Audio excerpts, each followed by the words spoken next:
यो चाहिँ रेलवे स्टेसनमा पस्ने स्टार्टिङ पोइन्ट रहेछ। यहाँबाट पस्नुपर्ने हेर्नुहोस्। र यहाँबाट पसिसकेपछि त रेलवे स्टेसन त कत्रो हो भने पुरै घुरेरै नसक्ने जस्तो रहेछ, यति ठुलो। र फेरि बाहिर जाँदैछु एकैछिनको लागि, र बाहिर गएर फेरि अब फेरि भित्रै आएर बस्ने हो। सबैजना गइरहेको दृश्य चाहिँ देख्नुहुँदैछ। र अब बाहिरका दृश्य पनि एकैछिन हेरौँ। यो चाहिँ बाहिरका दृश्य हुन्। हेर्नुहोस्, परैसम्म धेरै भिड भन्ने चाहिँ धेरै भिड छ है यहाँ चाहिँ। ल यो चाहिँ बाहिरका दृश्यहरू हुन्। अब बाहिर त्यति बाहिर जाइँदैन, फेरि पस्ने भित्रै हो।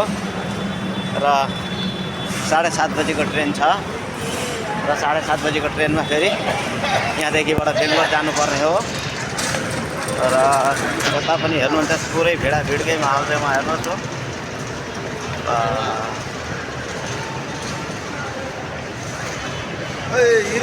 पुरै रेलवे स्टेसन चाहिँ बहुत ठुलो छ यहाँको रेलवे स्टेसन चाहिँ, भन्दा पनि हुन्छ। अब गाडी लाइन चाहिँ यतातिर झर्नु पर्यो, पुरै गाडी लाइन चाहिँ यतापट्टि।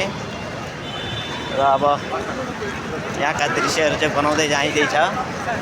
यहाँबाट निस्किने पोइन्ट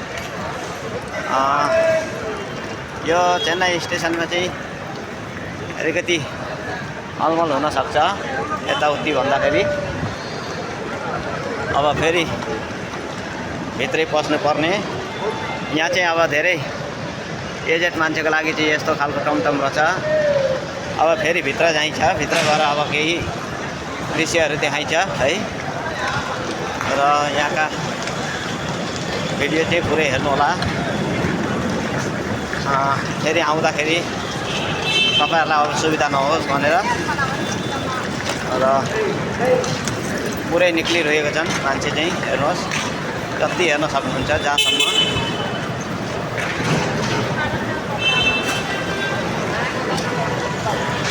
भिडभाड भन्ने चाहिँ कति हो, तर यहाँ चाहिँ एउटा एम्बुलेन्स पनि राखेको रहेछन्।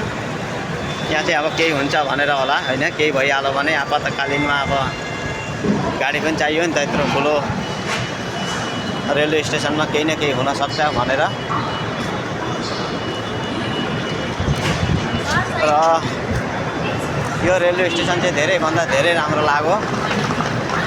अरू दिन त यसरी घुरिएको थिएन, तर आजै चाहिँ अब घुर्ने अवसर भेटेपछि किन नघुर्नु होइन र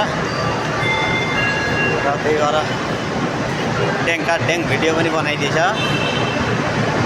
यस्ता गाडी चाहिँ धेरै चल्ने यहाँ रेलवे स्टेसनमा। अब मेरो ट्रेन लाग्ने छ 7 नम्बर प्लेटफर्मबाट, र वहाँबाट यात्रा सुरु हुन्छ। तर टक्रक्कै 1 बजीसम्मको यात्रा हुनेछ आजको। र ल यही हो भन्दै यतिमै म समाप्त गर्दैछु यो भिडियो चाहिँ। यो भिडियो पुरै हेर्नु होला सबैजनाले। ल त